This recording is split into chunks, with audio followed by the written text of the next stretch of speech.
Baik, Bapak Ibu sekalian, Assalamualaikum warahmatullahi wabarakatuh. Selamat siang, salam sejahtera untuk kita semua. Yang saya hormati Bapak Junaldi selaku Kepala SMA Negeri 9 Tebo, yang kami hormati Bu Wakil Kepala SMA Negeri 9 Tebo, yang kami hormati Bapak Ibu Dewan Guru serta staf tata usaha SMA Negeri 9 Tebo, dan narasumber kita pada siang hari ini yang sangat kami nantikan materinya. Baik, pertama-tama marilah kita panjatkan puji dan syukur kehadirat Allah Subhanahu wa taala yang telah melimpahkan rahmat dan hidayahnya kepada kita semua sehingga pada siang hari ini kita dapat bersama-sama menghadiri acara diseminasi budaya positif SMA Negeri 9 Tebo. Salawat serta salam marilah kita sanjungkan kepada Nabi Muhammad SAW yang selalu kita nantikan syafaatnya di yaumil akhir nanti. Baik Bapak Ibu yang berbahagia, untuk mengawali acara kita pada siang hari ini, marilah kita buka dengan bacaan basmalah. Bismillahirrahmanirrahim. Dilanjutkan acara yang kedua, sambutan yang akan disampaikan oleh Bapak Junaldi selaku Kepala SMA Negeri 9 Tebo. Kepada Bapak Junaldi dipersilakan. Terima kasih. Bismillahirrahmanirrahim. Assalamualaikum warahmatullahi wabarakatuh. Alhamdulillahirabbil alamin. Wassalatu wassalamu ala mursalin wa ala alihi wa sahbihi rasulillah jemain amma ba'du. Yang saya hormati Wakil Kepala Sekolah SMA Negeri 9 Tebo, yang saya hormati dan yang saya banggakan calon guru penggerak angkatan 10 yang untuk tahun ini ada 3 orang, Bu Wahyu Sriningsi, Emi Setiasi, dan Teguh Widya Stuti. Kemudian yang saya hormati Bapak Ibu Majelis Guru keluarga besar SMA Negeri 9 Tebo. Pertama, marilah kita panjatkan puji dan syukur karena Allah SWT atas limpahan rahmat karunia dan hidayahnya pada siang hari ini kita masih dapat hadir di gedung kebanggaan kita ini, SMA Negeri 9 Tebo, dalam rangka diseminasi budaya positif yang akan disampaikan oleh calon guru penggerak angkatan 10. Untuk hari ini akan disampaikan oleh Bu Emi Setiasi dan nanti termasuk juga Bu Wahyu Sriningsi. Kemudian selawat dan salam selalu tercurahkan untuk Nabi besar Muhammad SAW yang telah membawa umat manusia dari zaman jahiliyah ke zaman yang penuh dengan ilmu pengetahuan seperti yang kita rasakan saat ini. Bapak Ibu yang saya hormati, pertama saya ucapkan terima kasih atas kehadirannya di ruang labor biologi ini untuk menghadiri diseminasi budaya positif yang nanti akan disampaikan oleh pematerinya Emi Setiasi dan Wahyu Sriningsi. Saya berharap mudah-mudahan kegiatan ini bisa kita ikutin sampai selesai nantinya. Kemudian nanti apa yang disampaikan bisa bermanfaat untuk kita semua, terutama dalam pengembangan budaya positif di lingkungan SMA Negeri 9 Tebo. Bagaimana juga kita sebagai manusia, tentu kita tetap harus terus belajar dan belajar, karena intinya manusia itu selagi masih bisa bernapas, tentu kita butuh ilmu, ya. Apalagi ilmu itu berubah terus seiring dengan perkembangan zaman.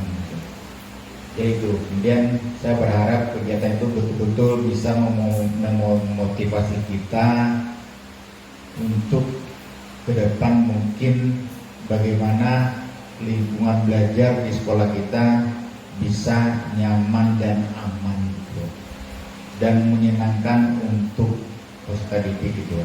Ini semua tentu untuk berkaitan nanti tentang mutu pendidikan SMA 9 Tebo ke depan, itu saya harap Bapak Ibu. Kemudian dalam kesempatan ini juga saya berharap ini menjadi motivasi untuk Bapak Ibu yang belum ikut CGP untuk bisa ikut angkatan berikutnya. Kalau masalah angkatan 12 lagi gitu, angkatan 12 dan seterusnya gitu.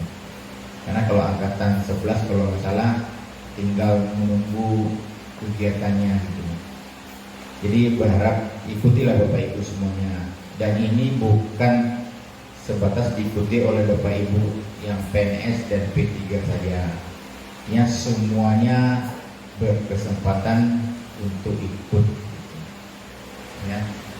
Seperti yang sampaikan juga, saya sebenarnya kalau tidak dibatasi umur mau juga ikut gitu.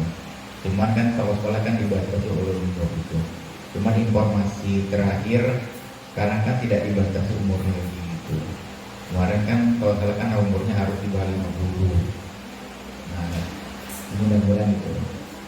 Jadi saya berharap ini menjadi motivasi untuk Bapak Ibu untuk ikut gitu. Ya, jangan merasa berat gitu. Berat sebelum dijalani. Saya rasa kalau dari jalani pasti ringan. Boleh curhat dengan Bu Wahyu dan Bu Emi yang sudah berjalan gitu kan. Ya, mungkin beratnya di awal, tapi kalau sudah dijalani jadi enjoy aja gitu. Itu apa saya. Terutama mungkin yang P3K yang lulus tahun ini gitu, itu bisa ikut. Di sini kan ada 3 orang Bu P3K.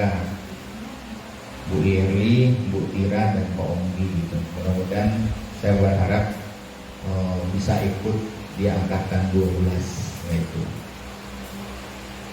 Mungkin ini saja Bapak Ibu yang dapat saya sampaikan. Jadi sekali lagi saya berharap ikutilah kegiatan ini dari awal sampai akhir nanti. Ya, mudah-mudahan tidak bosan mendengarnya gitu kan. Ya, walaupun ketiduran tapi tetap mendengarkan gitu kan, karena saya yakin apa yang disampaikan kalau kita mendengarkan pasti akan tersimpan di otak kita gitu. Mungkin itu.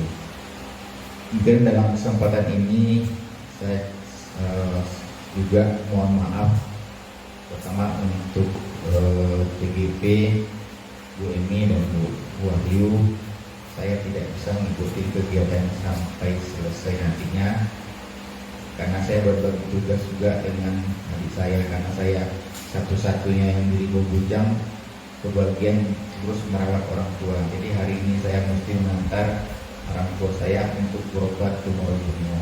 Jadi mohon maaf Bapak Ibu, saya tidak bisa mengikuti kegiatan ini sampai selesai. Tapi mudah-mudahan ketidakhadiran saya tidak mengurangi makna kegiatan kita pada hari ini gitu. Mungkin itu saja yang dapat saya sampaikan. Banyak salah dan hilafnya saya mohon maaf. Terima kasih. Assalamualaikum warahmatullahi wabarakatuh.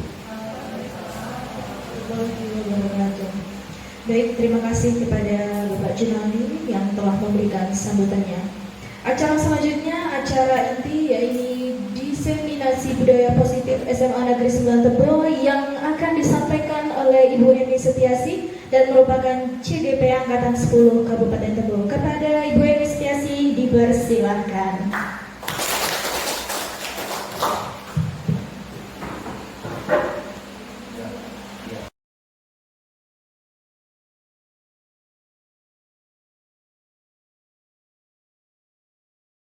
Oke, baiklah. Assalamualaikum warahmatullahi wabarakatuh. Selamat siang Bapak Ibu semuanya, Bapak Guru hebat yang kami hormati, Bapak Kepala SMA Negeri 9 Tebo, dan yang kami sayangi Bapak Ibu, rekan-rekan sejawat kami, Bapak Guru hebat SMA Negeri 9 Tebo. Terima kasih sudah menghadiri acara kami pada siang hari ini, yaitu diseminasi budaya positif sebagai bentuk aksi nyata modul 1.4, yaitu tentang budaya positif. Bapak Ibu semuanya, kalau kita dengar kata budaya, apa yang terbersit dalam pikiran Bapak Ibu semuanya? Betul sekali Ibu, kebiasaan. Jadi budaya positif itu adalah kebiasaan-kebiasaan positif yang sudah ada pada suatu tempat. Nah, di sini kita fokus kepada sekolah. Jadi sebenarnya budaya positif itu sudah ada di sekolah kita. Misalnya, ada yang bisa tahu? Ada 5S: senyum, sapa, salam, sopan, santun, saling menghormati, saling menghargai, taat peraturan, tertib, ya. Itu semuanya budaya positif. Tetapi ada beberapa hal yang dibalik budaya positif itu menuju budaya positif, menuju ke sekolah yang berkarakter, itu yang seperti apa? Ini ada beberapa materi yang akan saya sampaikan.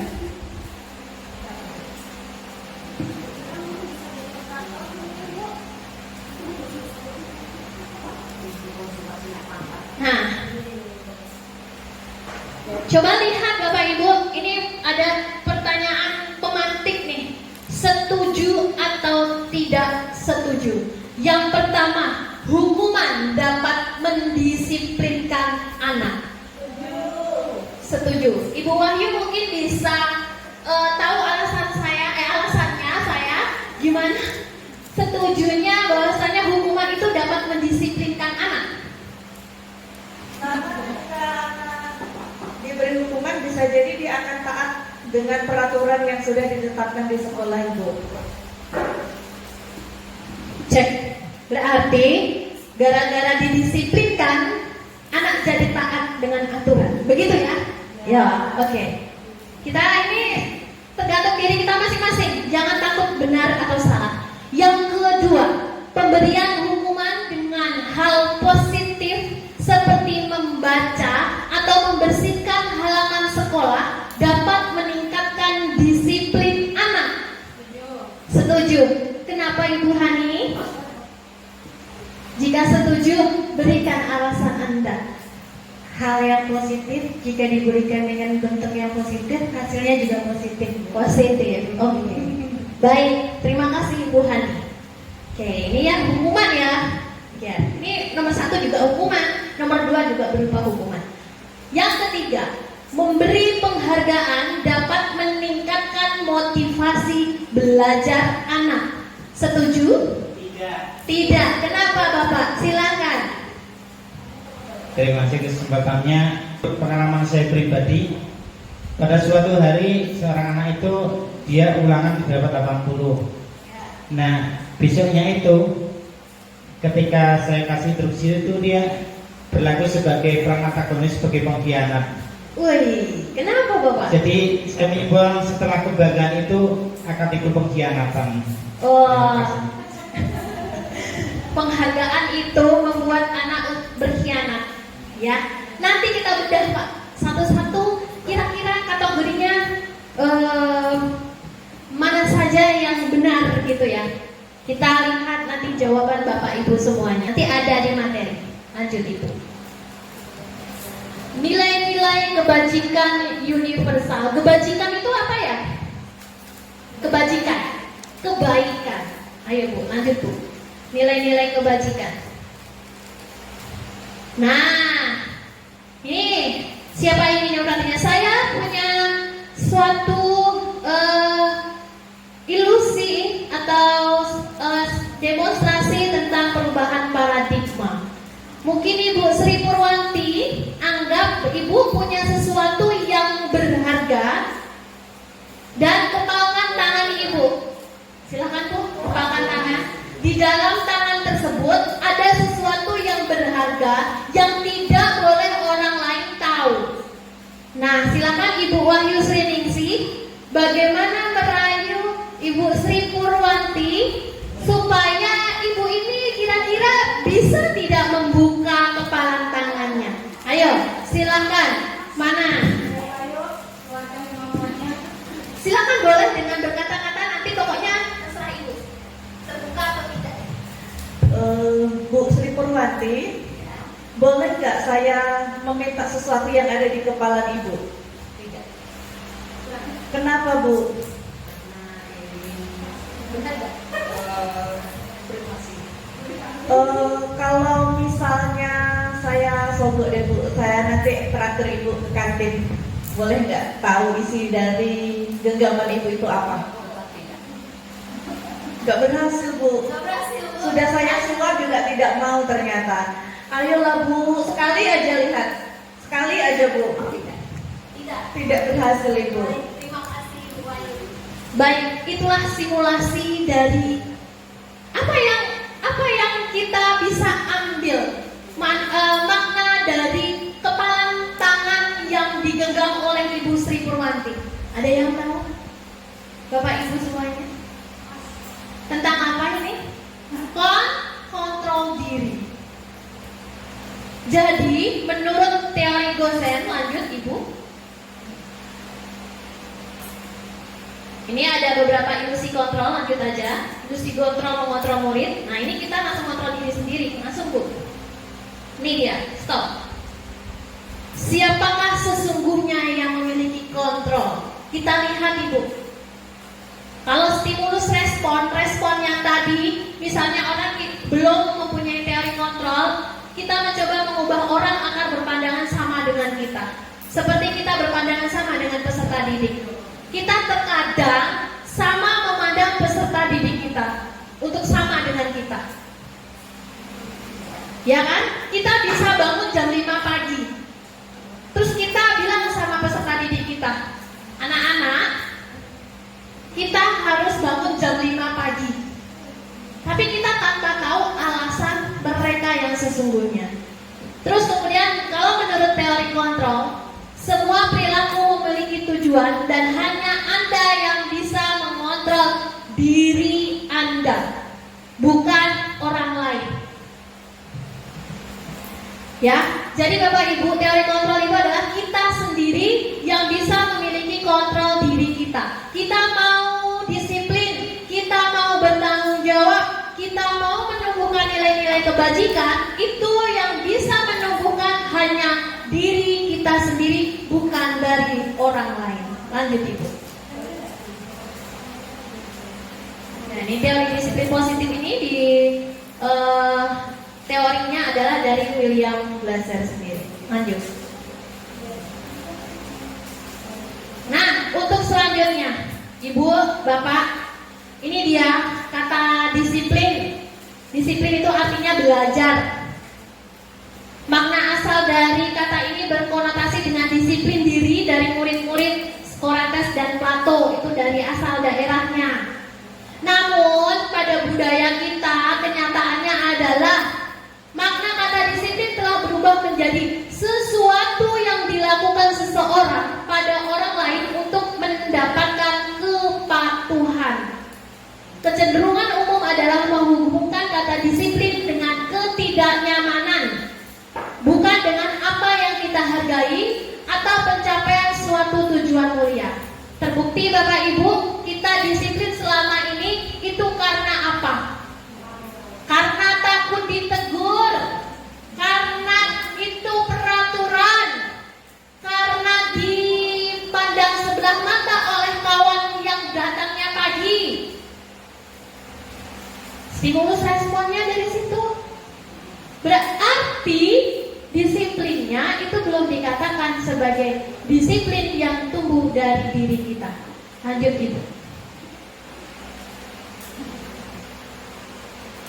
Ini ada nilai-nilai kebajikan universal, nilai-nilai yang tertanam pada profil pelajar Pancasila, yaitu ada beriman bertakwa kepada Tuhan yang Maha Esa dan berakhlak mulia, mandiri, bernalar kritis, berkebinekaan global, bergotong royong, dan kreatif. Inilah yang diharapkan tumbuh di sekolah kita sebagai budaya positif yang harus kita ciptakan Bapak Ibu. Lanjut. Nah, dari tadi kan ada saya bilang kepalang tangan, motivasi, hukuman, penghargaan, restitusi. Ini kita akan bahas satu demi satu. Ini dia. Motivasi itu kan ada internal dan ada eksternal. In dari dalam diri kita dan eksternal dari luar. Misalnya yang pertama, untuk menghindari ketidaknyamanan. Hukuman apa yang akan terjadi apabila saya tidak melakukannya? Sama seperti peserta didik kita contohnya. Jika peserta didik kita datang tepat waktu tapi dengan alasan karena takut dihukum, piket, bersihin lapangan, bersihin daerah lapangan upacara, WC dan sebagainya, berarti dia disiplinnya karena motif ekstrinsik, eksternal, dari luar, belum dari diri kita. Kemudian untuk mendapatkan imbalan dari orang lain, itu juga motivasi eksternal. Nanti siapa yang datang tepat waktu 5 kali berturut-turut saya ngasih reward. Itu berarti dia disiplin, dia datang tepat waktu, belum menjadi motivasi internal, jadi eksternal. Sama seperti kita, takut ditegur oleh kepala sekolah, itu juga motivasi eksternal, bukan dari motivasi diri kita. Lanjut, untuk menghargai diri sendiri, ini baru motivasi dari internal. Saya akan jadi orang yang seperti apa bila saya melakukannya. Nah, jadi kalau misalnya saya itu berangkat pagi terus, kira-kira saya ini bisa nggak ya menjadi orang yang menjadi contoh untuk orang lain, bisa menjadi contoh untuk murid saya nantinya dan sebagainya. Itu berarti motivasi internal dari diri sendiri. Lanjut itu. Inilah tujuan disiplin positif. Nih, menurut Ki Hajar Dewantara, merdeka itu tidak hanya terlepas dari perintah, akan tetapi juga cakap buat memerintahkan diri sendiri. Itu Pak Ki Hajar yang berbicara. Jadi apapun perintah kita lakukan, kalau misalnya itu karena perintah orang lain, bukan perintah dari diri kita sendiri, yang memerintahkan kita sendiri, motivasi dari dalam, itu belum sepenuhnya menjadi budaya positif untuk diri kita. Lanjut.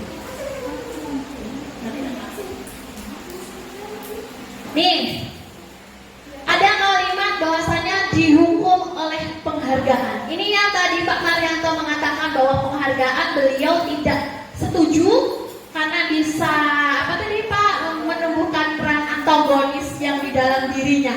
Ini dia. Ada dihukum oleh penghargaan. Jadi yang pertama itu pengaruhnya itu jangka pendek dan jangka panjang. Nanti saya jelaskan. Penghargaan menghukum, penghargaan mengurangi ketepatan, penghargaan tidak efektif, dan penghargaan merusak hubungan. Salah satu saja yang saya ambil ya Bapak Ibu, itu adalah penghargaan merusak hubungan. Maksudnya di sini adalah jika kita memberi penghargaan kepada siswa kita, misalnya juara 1 diberi hadiah buku 10, ya, juara 2 diberi buku 8 dan seterusnya. Ini membuat merusak hubungan antara siapa? Hubungan antara siswa tersebut dan rekannya. Ada timbul iri, dengki dari temannya. Meskipun temannya itu menyadari, oh si itu pintar, pantas aja lah dapat reward dari bapak ibu guru, pantas aja dapat buku banyak, kok saya enggak. Itu timbul iri. Mau nggak mau itu kan namanya iri yang timbul dari teman sejawatnya. Inilah kenapa di sini dikatakan penghargaan merusak hukuman. Penghargaan menurunkan kualitas, penghargaan mematikan kreativitas, penghargaan mengurangi motivasi intrinsik. Bu, Bapak, jika kita memberikan penghargaan penghargaan kepada anak kita, otomatis terkadang itu mematikan kreativitas mereka. Kenapa? Karena mereka sudah merasa saya sudah diberi penghargaan, oh saya menang, ini gitu misalnya. Saya sudah diberi penghargaan dan seolah-olah saya sudah mendapatkan hati para bapak ibu semuanya, bapak ibu guru, saya sudah mendapatkan hati, saya sudah terpatok siswa pintar. Jadi kreativitas dia nggak berkembang. Ya karena dia nggak merasa puas diberi penghargaan. Seperti itu. Kemudian mengurangi motivasi intrinsik. Ya karena lama-lama dia belajar, dia pintar, dia rajin belajar itu karena mendapatkan penghargaan. Itu motivasi eksternal, bukan internal. Kalau gara-gara di SMA 9 ini dibuka misalnya, diberi uang 1 juta bagi yang bisa menyelesaikan kuis 100 soal misalnya, motivasi anak tersebut jadi lain. Bukan karena dia memang ingin tahu banyak ilmu, tetapi karena uang 1 juta. Itu maksud dari penghargaan, mengurangi motivasi intrinsik. Media. Lalu bagaimana caranya supaya kita juga ingin memberikan penghargaan kepada anak tersebut? Begini caranya. Berilah pengakuan secara khusus. Dipanggil secara pribadi. Terima kasih sudah berjuang. Itu lebih dalam maknanya ketimbang dipamerkan. Karena tadi merusak hubungan dan banyak lagi dia. Beri pengakuan kepada semua murid secara bergantian. Artinya apa? Kita harus berlaku adil. Karena tidak semua itu sebenarnya kan kemampuan anak berbeda-beda. Ada yang pintar akan akademik, ada yang pintar akan non-akademik. Sebenarnya dia pintar. Ternyata terkadang kita kan lihat ya, anak itu beling gitu, dablek. Ternyata setelah dikasih hadroh, dipegangin hadroh, dianya pintar, all out, tampil. Oh ternyata dia itu pinternya di seni. Maka berilah pengakuan secara khusus dengan dia. Wah nak, kamu hebat ya, ternyata bakat terpendam kamu ada di sini. Yuk gali, yuk ikut ekskul ini supaya lebih berkembang. Itu juga satu penghargaan untuk peserta didik kita, supaya mereka tetap semangat untuk mengikuti. Beri pengakuan secara konsisten, Bu. Kalau misalnya anak itu berbakat, ya udah kita kasih apresiasi. Jangan mentang-mentang anak itu nakal tapi berbakat, kita bilang males ngasih apresiasi. Jangan. Itu adalah supaya bentuk program apresiasinya berjalankan untuk semua peserta didik kita di sekolah. Lanjut. Nah, ini Bapak Ibu disuruh menebak ya satu-satu. Yang pertama, tindakan guru. Ini tugasnya perbedaan hukuman dan konsekuensi. Yang pertama, mencatat 100 kali di dalam buku kalimatnya, saya tidak akan terlambat lagi karena terlambat ke sekolah nih. Hukuman atau konsekuensi? Hukuman. Oke, nanti kita cek. Lari mengelilingi lapangan basket 2 kali karena terlambat habis di sekolah. Ini hukuman atau konsekuensi? Hukuman. Murid diminta untuk push up 15 kali karena tidak menggunakan masker ke sekolah. Hukuman atau konsekuensi? Hukuman. Menggantikan kertas tugas teman yang telah dicoret-coret. Konsekuensi. Membersihkan tumpahan air di meja tulis karena tersenggol pada saat belajar. Konsekuensi. Murid disuruh untuk mengenakan sepatu seharian di sekolah karena tidak menggunakan sepatu hitam. Hukuman atau konsekuensi? Hukuman atau konsekuensi? Hukuman. Terakhir, lari mengelilingi lapangan basket 2 kali karena terlambat 10 menit untuk pelajaran Konsekuensi atau hukuman Pak Ma? Konsekuensi. Kita cek jawabannya Ibu di bawahnya. Nah ini dia Bu, benar yang dikatakan tadi. Jadi Bu, kalau hukuman itu kayak tidak ada hubungannya. Masa terlambat kok disuruh mencatat 100 kali, itu nggak ada hubungannya. Tetapi kalau konsekuensi itu ada hubungan dengan tindakan yang dilakukan. Boleh lari mengelilingi lapangan basket karena terlambat 10 menit, kan pelajaran PJOK. Benar kan? Itu konsekuensinya. Nggak apa-apa, tapi kalau pelajaran bahasa Inggris disuruh lari 100 kali, mau 2 kali, mau 3 kali, itu hukuman karena tidak ada hubungan. Iya, boleh jahat. Jadi, terus kemudian kalau tadi membersihkan karena dia mencoret-coret buku temennya, yaitu konsekuensi dia kenapa mencoret-coret harus diganti. Nah, seperti itu. Tahu perbedaannya hukuman dan konsekuensi ya Bapak Ibu ya. Nih, hukuman sesuatu yang menyakitkan, sesuatu yang harus terjadi konsekuensi tadi berdasarkan tindakan. Membuat anak sakit hati kalau hukuman. Biasanya ngelakuin itu dia sakit hati nih Bu, walaupun sambil nyanyi-nyanyi dia sakit hati. Terus membuat anak merasa tidak nyaman dalam jangka waktu pendek, konsekuensi. Hukuman anak membenci kedisiplinan. Kalau konsekuensi anak menghargai disiplin. Hukuman itu paksaan. Kalau konsekuensi itu stimulus tanggapan. Hukuman mendorong anak menyakiti diri sendiri. Konsekuensi mendorong anak agar mudah menyesuaikan diri. Konsep diri yang buruk untuk hukuman, konsekuensi konsep diri yang baik. Anak belajar untuk menyembunyikan kesalahan kalau hukuman. Anak belajar untuk mematuhi peraturan jika konsekuensi. Lanjut. Nah, ini dia restitusi. Restitusi adalah proses menciptakan kondisi bagi murid untuk memperbaiki kesalahan mereka, sehingga mereka bisa kembali kepada kelompok mereka dengan karakter yang lebih kuat. Restitusi juga merupakan proses kolaboratif yang mengajarkan murid untuk mencari solusi untuk masalah mereka. Ini menurut Gosen. Ini Bu, ada kalau hukuman itu termasuk ke dalam kategori identitas gagal. Ya, di sini saya bacakan aja sekilas ya Bapak Ibu. Kalau identitas suksesnya itu dari sebuah disiplin itu bisa konsekuensi dan restitusi. Misalnya identitas gagal di hukuman. Hukuman sesuatu yang menyakitkan harus terjadi.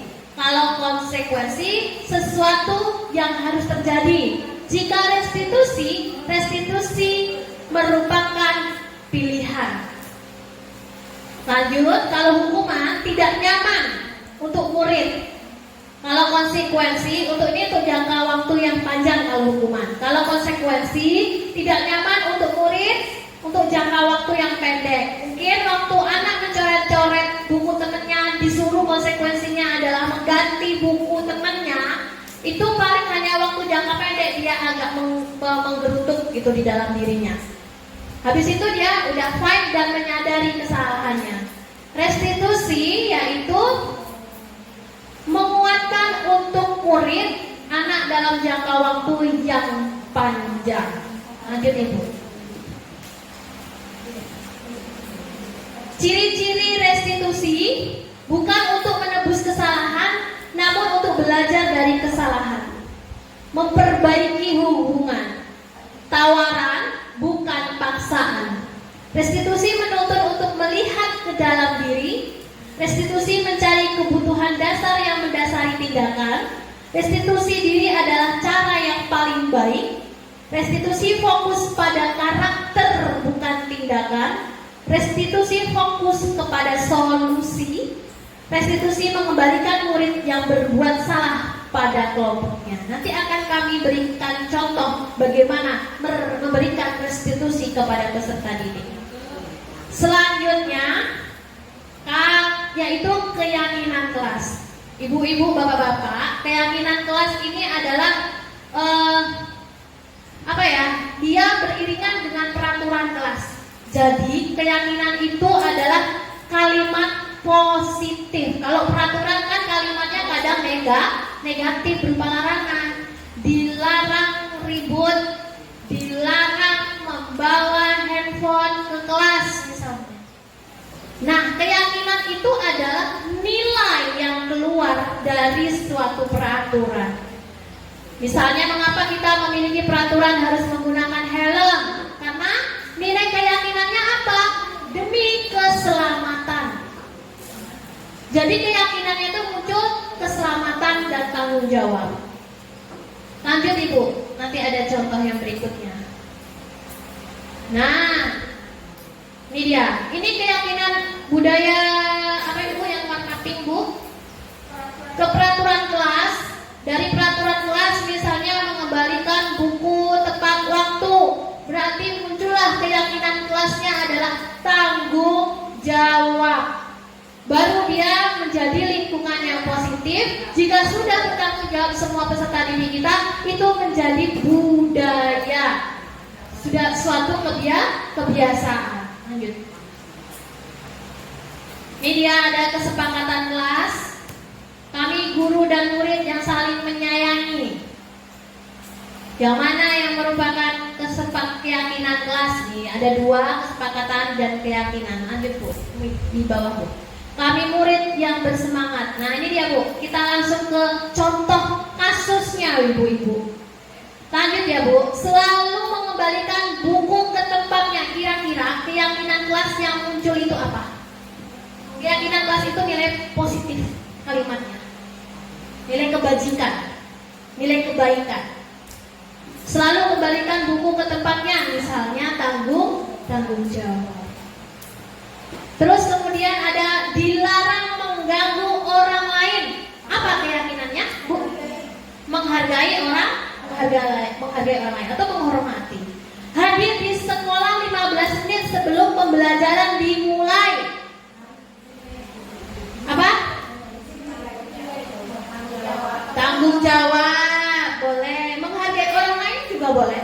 Karena di sana kan kalau kita terlambat itu mengganggu misalnya ya. Itu sudah ada peserta didik kita, misalnya di kelas sudah mau siap belajar, tiba-tiba ada anak yang terlambat, itu mengganggu, berarti tidak menghargai orang lain. Boleh nilai keyakinan yang muncul nantinya adalah tanggung jawab, atau yang kedua tadi menghargai orang lain. Dilarang melakukan kekerasan, saling menyayangi, keyakinan kelasnya. Apalagi keselamatan, itu keyakinan kelas. Kemudian ada dilarang menggunakan narkoba. Keyakinan kelas yang muncul kesehatan, keselamatan misalnya. Terus bergantian atau menunggu giliran. Apa? Bergantian, antri misalnya. Menghargai, menghormati bisa. Gunakan masker. Kesehatan, keyakinan kelasnya yang muncul. Jangan berlari di kelas atau koridor. Keselamatan. Nah, ini dia muncul. Ini tadi nih, hadir di sekolah 15 menit sebelum pembelajaran dimulai, itu bisa menghormati orang lain dan juga berkomitmen. Jadi udah komitmen nih, 15 menit sebelum pembelajaran harus sudah di kelasnya. Dilarang menggunakan narkoba, benar, kali kesehatan. Bergantian atau menunggu giliran, itu bisa menghargai, menghormati orang lain dan bersabar. Jadi nilai keyakinan yang muncul adalah bersabar. Gunakan masker, bisa kesehatan dan keselamatan. Jangan berlari di kelas atau koridor, keselamatan dan juga keamanan. Lanjut Ibu.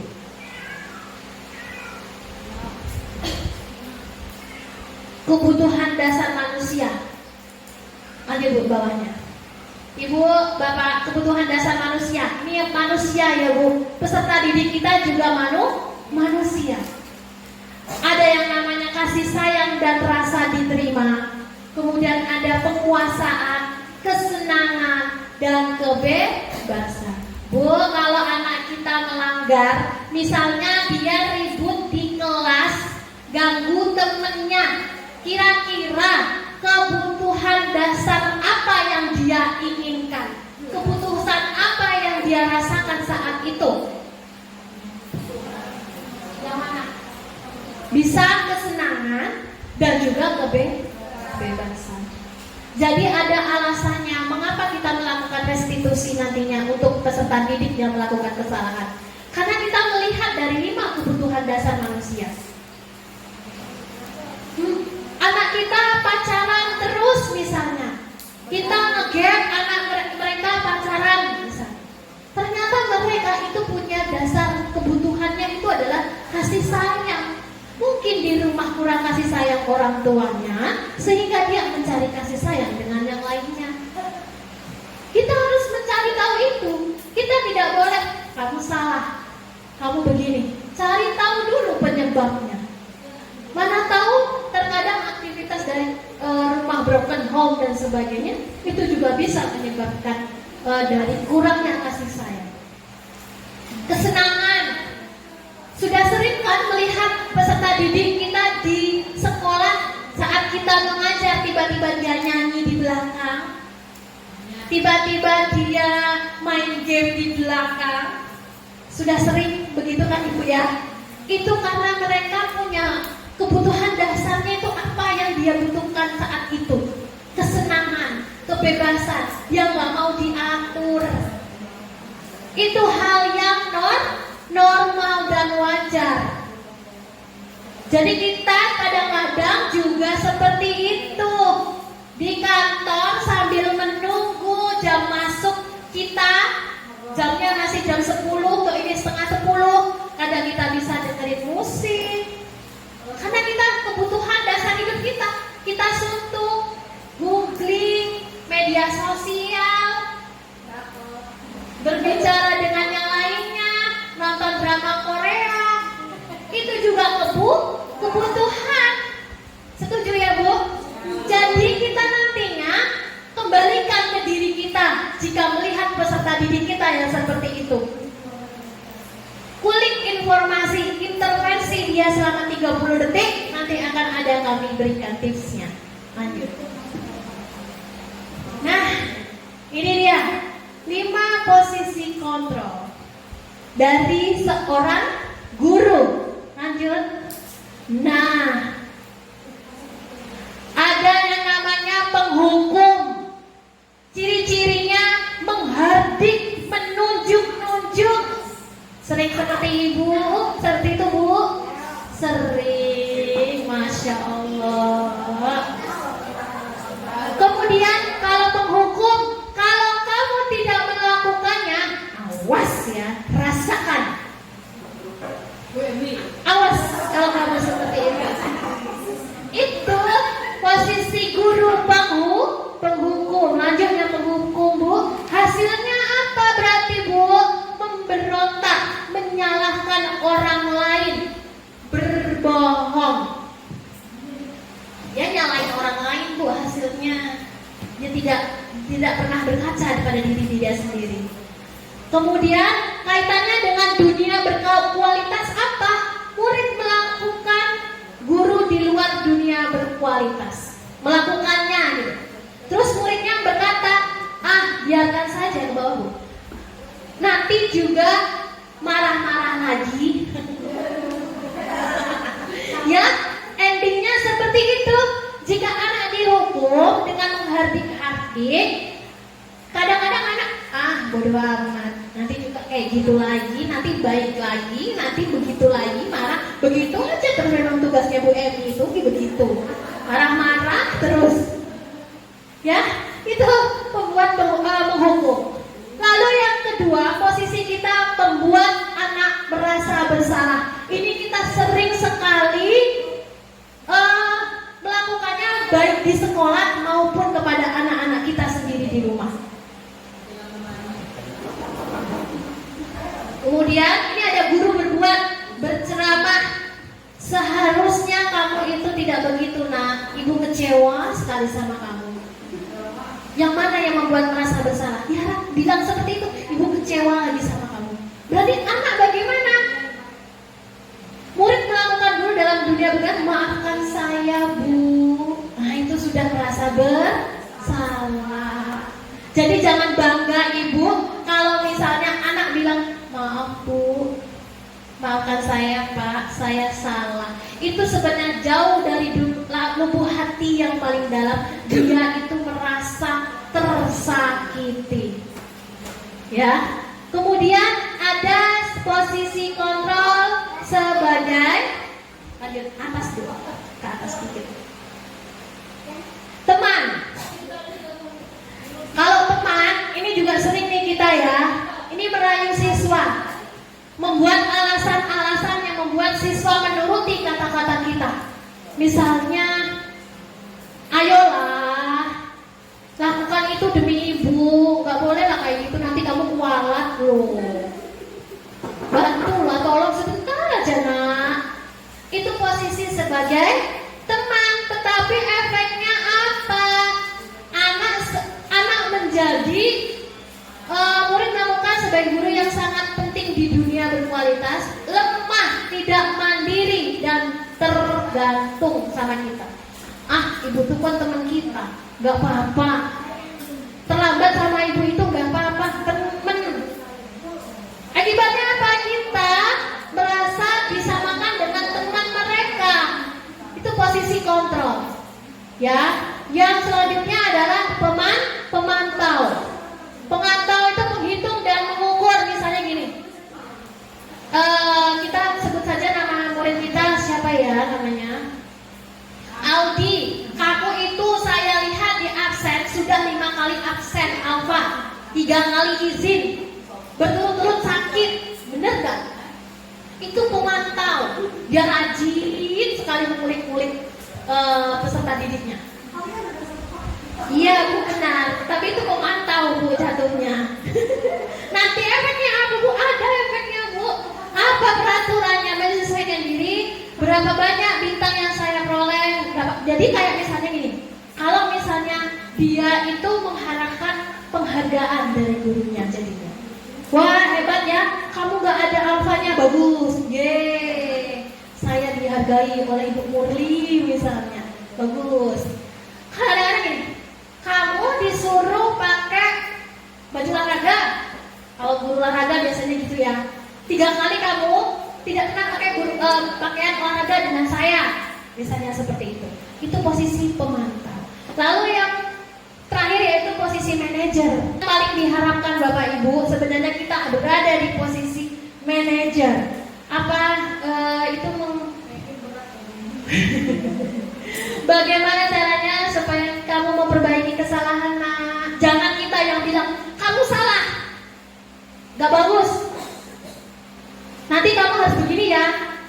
Itu tidak boleh. Harusnya bagaimana cara kamu memperbaikinya? Misalnya sepatunya warnanya hitam, warnanya putih, harusnya warnanya hitam. Kamu tahu keyakinan kesepakatan kelas kita apa? Warnanya hitam Bu, harus menghargai, disiplin. Nah, besok bagaimana harusnya? Seperti itu Bu. Posisi kontrol terberat untuk kita laksanakan sebagai seorang guru. Saya ada punya satu video.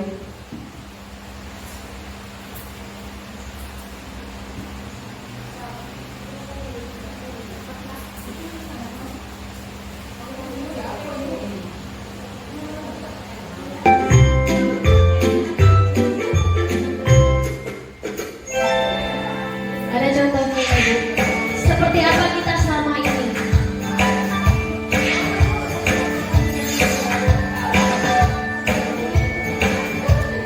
Halo Bapak Ibu Guru, calon guru penggerak. Video ini akan menampilkan 5 adegan interaksi guru dan murid. Silakan menonton dan merefleksikannya. Apa perbedaan antara guru A sampai E dalam mengontrol murid? Pagi anak-anak, silakan PR yang kemarin Ibu berikan diletakkan di meja. Anton, kamu sudah mengerjakan belum? Belum mengerjakan saya Bu. Kamu selalu ya nggak ngerjain PR. Sekarang kamu duduk di depan, lalu tulis. Saya berjanji tidak akan mengulangi lagi. Saya berjanji akan berusaha menjadi murid yang rajin belajar sampai pelajaran saya selesai. Muncul itu Bu. Pagi anak-anak, hari ini ada tugas ya. Ada yang belum mengerjakan? Anton, kamu sudah mengerjakan? Belum, Pak. Kamu nggak ngerjain tugas ya? Kamu mau jadi apa nanti? Kamu niat sekolah nggak sih? Coba bayangkan orang tuamu betapa kecewanya sama kamu. Kamu itu sudah kelas 5. Harusnya bertanggung jawab sama dirimu sendiri. Maaf, Bu, saya terlambat. Ya udah, nanti jangan diulangi lagi ya. Kalau kamu rajin, Ibu senang lihatnya. Ya, lain kali tepat waktu ya masuknya. Tos dulu dong. Kita kan teman. Wah, jadi kalau aku terlambat lagi, apa ya?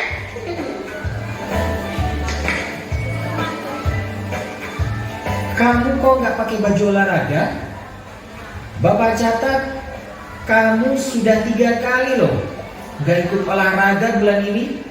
Iya, Pak. Sudah 3 kali berarti saya dapat sanksi, Pak.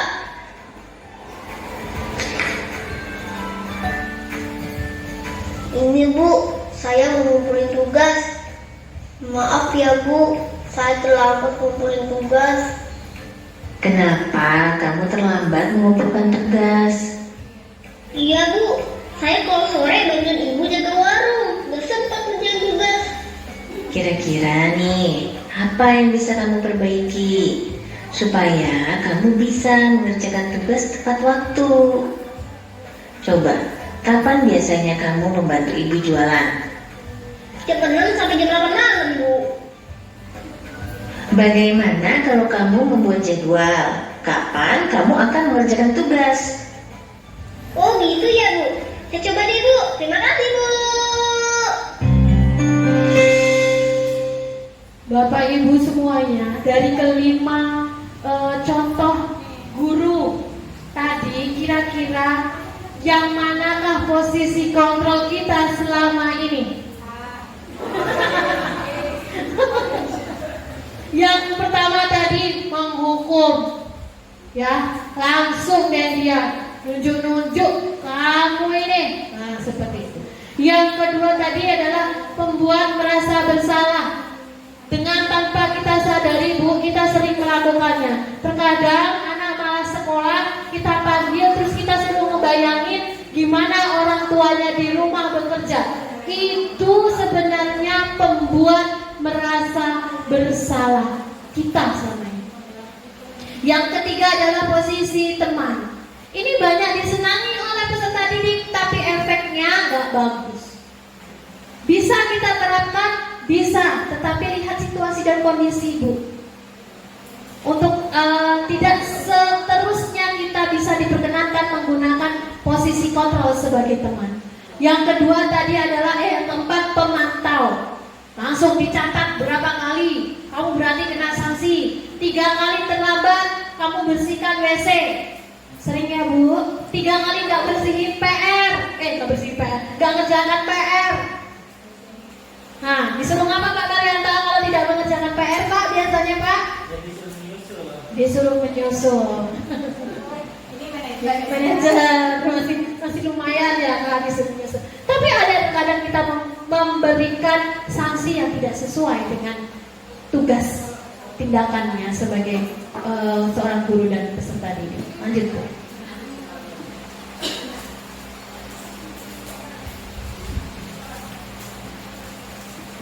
Nih ya, saya kecewa sekali dengan kamu. Ini saya sudah tadi jelaskan, pembuat orang merasa bersalah. Kamu tidak pernah benar melakukannya. Kamu nih kalau disuruh-suruh pasti salah terus. Itu penghukum. Ayolah, lakukan demi ibu. Kamu baik deh. Itu teman. Kemudian, apakah kamu mau mendapatkan stiker bintang hari ini? Pemantau. Kamu mau nggak dapat duit dari saya? Kerjakan dulu nih PR-nya. Lakukan dalam 10 menit ya. Itu pemantau. Bagaimana kamu bisa menyelesaikan masalah ini? Manajer. Kamu selalu saja yang paling terakhir. Itu adalah kondisi menghukum. Posisi menghukum. Lanjut. Nah ini Bapak Ibu, inilah ending dari posisi kontrol kita sebagai seorang manajer, yaitu melaksanakan segitiga restitusi. Bu, ini dia segitiganya, Bu. Jadi kita kalau ada masalah kepada anak, kita menggunakan segitiga restitusi namanya. Sisi yang paling bawah itu menstabilkan identitas.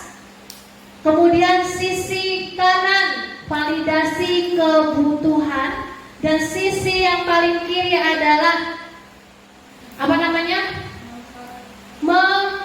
Menanyakan keyakinan. Nanti Bu, nanti. Ini dia, menstabilkan identitas. Kalau ada anak yang salah, Bu, ini dia yang pertama. Berbuat salah itu manusiawi. Jadi boleh loh kalau anak main game, kita panggil secara pribadi, terus bilang, asik ya main game. Ibu juga main TikTok, ibu juga scroll media sosial, ibu juga main game kok. Tapi di waktu luang, bukan di waktu pelajaran, bukan di waktu ibu bertugas sebagai guru. Betul kan? Seperti itu? Itu dia yang ditanyakan yang pertama. Menstabilkan dulu identitas sang anak. Terus tidak ada manusia yang sempurna. Bapak Ibu juga berbuat salah. Kita pasti bisa menyelesaikan permasalahan ini. Siapa yang salah? Bapak Ibu lebih tertarik untuk menyelesaikan masalah. Gitu. Jadi tidak mencari kesalahan, tetapi kita menyelesaikan masalah. Lanjut. Yang kedua yaitu memvalidasi kebutuhan. Apa kebutuhan anak itu yang sebenarnya? Kan tadi berdasarkan kebutuhan dasar orang manusia. Membantu murid mengenali basic atau kebutuhan dasar yang ingin dipenuhinya ketika melakukan kesalahan itu. Pada dasarnya, setiap tindakan manusia tujuannya adalah memenuhi kebutuhan dasar. Apakah itu penguasaan, kebebasan, kasih sayang dan rasa diterima, kesenangan atau bertahan hidup. Ini contoh-contohnya. Bisa? Apa kamu bisa melakukannya lebih baik lagi besok?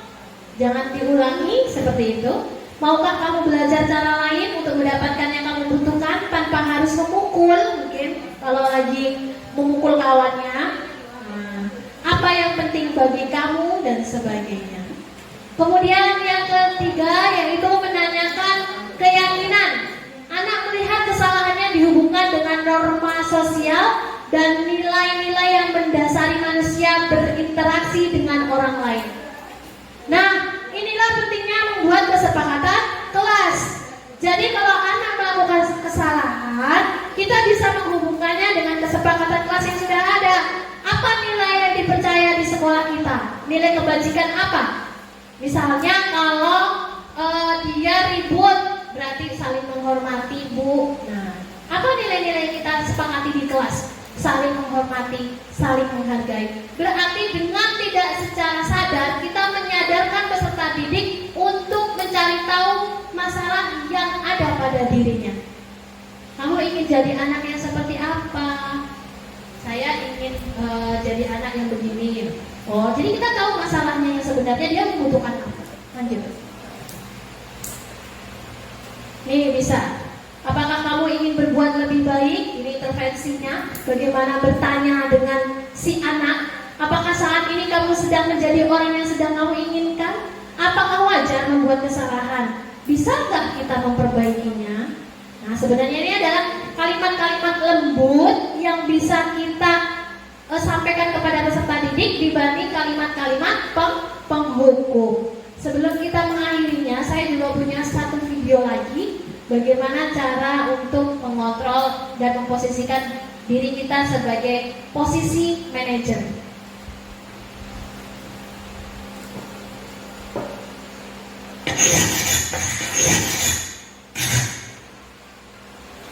Halo Ibu dan Bapak Guru, selamat datang kembali di modul 5 posisi kontrol guru. Kita telah sampai di materi terakhir dalam modul ini, yaitu posisi kontrol guru sebagai manajer. Ini adalah posisi kontrol yang disarankan untuk membimbing murid memiliki sikap disiplin yang positif. Lalu, seperti apa posisi kontrol manajer? Mengapa ini menjadi posisi kontrol yang ideal untuk diterapkan oleh guru dalam berinteraksi dengan murid-muridnya? Mari kita kembali melihat beberapa kisah di materi sebelumnya dengan posisi kontrol guru yang berbeda. Masih ingat dengan kisah Adi yang melempar kertas kepada temannya sehingga mengganggu jalannya pelajaran Pak Tejo? Pak Tejo berperan sebagai penghukum ketika menghadapi perilaku Adi. Sekarang mari kita lihat situasinya ketika Pak Tejo berperan sebagai manajer. Baik, sekarang silakan kalian baca dulu secara mandiri bacaan di buku halaman 70 sampai 71. Adi, kamu pasti punya alasan melempar bola kertas ke teman-teman kamu saat jam pelajaran. Nanti, selesai jam pelajaran, kita ngobrol ya. Bapak ingin mendengar apa yang membuat kamu melakukan itu. Baik, Pak. Adi, bisa kasih tahu Bapak alasan kamu tadi? Iseng aja, Pak. Lucu soalnya melihat ekspresi teman-teman. Menyenangkan ya buat Adi. Tapi bagaimana ya kira-kira perasaan teman-teman? Terganggu, Pak. Apa keyakinan kelas kita? Menghargai semua orang? Apakah Adi sudah terlihat seperti itu? Bagaimana agar Adi bisa terlihat seperti itu? Minta maaf kepada teman dan Bapak. Lalu saya juga akan berhenti mengganggu teman saat jam pelajaran, Pak. Apakah Adi punya solusi lain untuk bisa mendapatkan kesenangan namun tetap menghargai orang lain? Bermain bersama teman saat jam istirahat atau jeda antara pelajaran. Kalau Bapak mengadakan bermain peran lagi seperti semester kemarin, bagaimana, Pak? Seru sekali waktu itu. Baik, Bapak hargai usaha Adi untuk memperbaiki diri. Terima kasih juga sarannya ya Adi. Bapak akan coba pertimbangkan.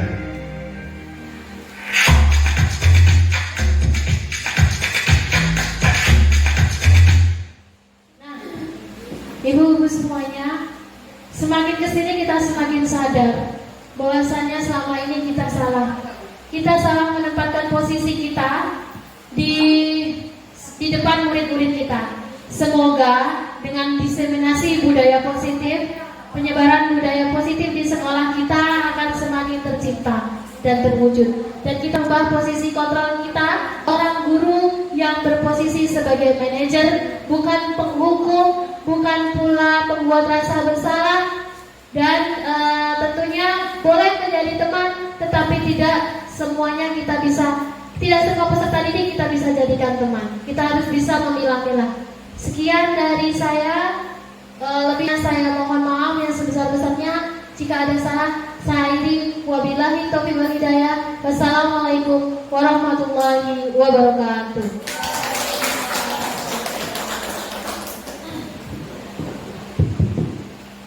Di kehidupan sehari-hari. Mari kita terus belajar dan berinovasi untuk mencapai tujuan dan cita-cita kita. Baik, untuk menutup acara pada kali ini, marilah kita bersama-sama mengucapkan hamdalah. Alhamdulillahirabbil alamin. Saya selaku pembawa acara, apabila ada salah-salah kata, mohon maaf. Saya akhiri. Wassalamualaikum warahmatullahi wabarakatuh. Istirahat